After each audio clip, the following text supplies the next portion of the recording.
आज महान शिक्षाविद और समाज सुधारक वंदनीय ईश्वर चंद्र विद्यासागर का भी जयंती है। इन्होंने न केवल बंगाल,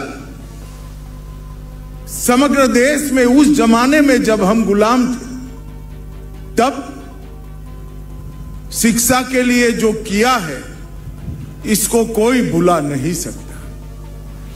बंगाली भाषा, बंगाल की संस्कृति, बंगाल के व्याकरण और महिलाओं की शिक्षा के लिए ईश्वर चंद्र विद्यासागर जी ने अपना पूरा जीवन समर्पित किया। मैं आज हृदयपूर्वक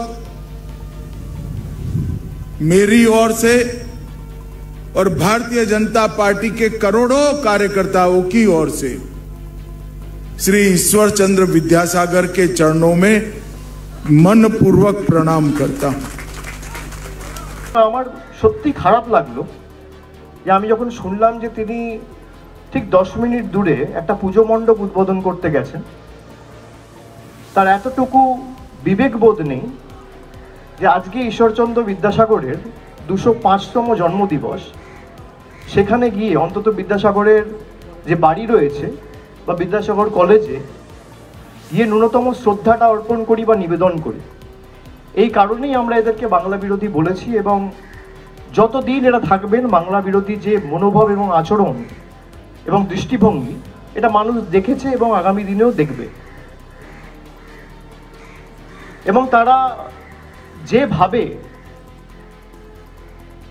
মানে এক কার্যত জল্লাদদের উল্লাস মঞ্চে পরিণত করে কলকাতা শহরকে সেদিনকে, তৃণমূলের সাথে লড়াই, বিজেপির পলিটিক্যাল লড়াই সেটা চলবে, আপনাদের যত আক্রমণ আপনারা আমাকে করুন, মুখ্যমন্ত্রীকে করুন, কোনো অসুবিধা নেই, কিন্তু এই যে বাংলার ঋষি মনীষীদের অপমান করেছে,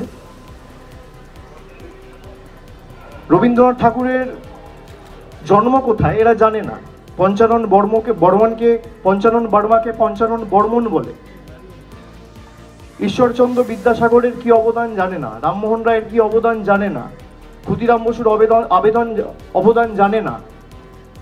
তাদের কাছে আমাদের বাংলার ইতিহাস এবং বাংলার কৃষ্টি সংস্কৃতি শিখতে হবে না। আজকে যারা এসে বাংলায় দুর্গা প্যান্ডেল উদ্বোধন করছে তারাই তো 5 বছর আগে বলতো বাংলায় দুর্গাপুজো হয় না। আজকে অমিত শাহ দেশের স্বরাষ্ট্রমন্ত্রী বাংলায় রয়েছে, আজকে বিদ্যাসাগরের জন্মদিবস এবং তার সাথে হাইকোর্টের এই থাপ্পড়, আগে তো ক্ষমা চাওয়া উচিত। একবার ঈশ্বরচন্দ্র বিদ্যাসাগরের মূর্তির সামনে দাঁড়িয়ে ক্ষমা চাওয়া উচিত। আর আপনি এই যে দুর্গা মন্দির, কালী মন্দিরে যাচ্ছেন, যান, মা আপনাদের সুমতি দিক, আপনাদের ভালো করুক, কিন্তু তার আগে ক্ষমা চান যে বাংলার প্রতি যে অবিচার অন্যায়টা করেছেন।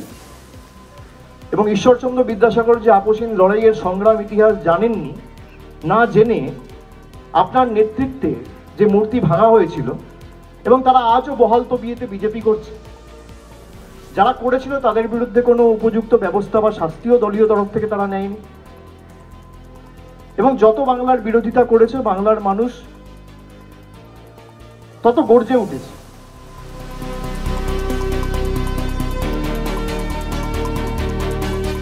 ফলো করুন সংবাদ প্রতিদিন ডিজিটাল।